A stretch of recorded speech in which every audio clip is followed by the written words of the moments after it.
If you're trying to fix flat dialogue in your story by having your characters speak in ways that are more distinct and different from each other, you could end up replacing one problem with dialogue that's still flat, but spoken by characters who are caricatures of real human beings. Because here's the thing, the problem with flat dialogue and the problem with dialogue that all sounds the same between different characters is not about how people speak. Think about how your friends speak, or how your subculture or cultural group speaks, how your family speaks.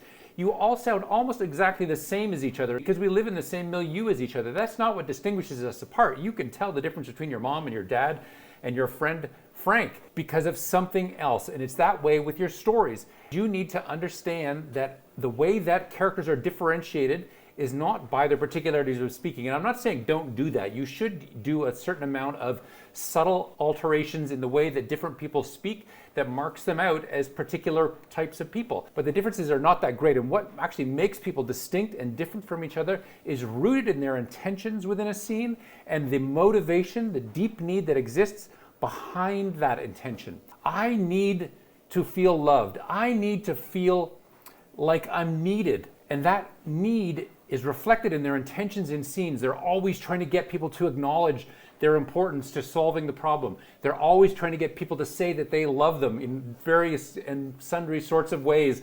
And the dialogue will be richer because the dialogue will have two levels to it. It'll have the thing that they're speaking about, the problem that they're trying to solve, the conflict that exists in that scene, and it will also have the subtextual intention that's driving the particular solution that they are proposing to the problem that needs to be solved. So if you have those three layers, the least important being the texture of the particular way that somebody speaks, the more important layer being the need, the intention, and then the fourth layer is the particular problem that they're trying to solve. You have those things together, you're going to have dialogue that's a lot better, that's going to solve the problem of flatness and sameness, where everybody sounds the same. Anyway, if you have questions or comments, leave them down below. We'll talk soon. For now, everybody talking differently.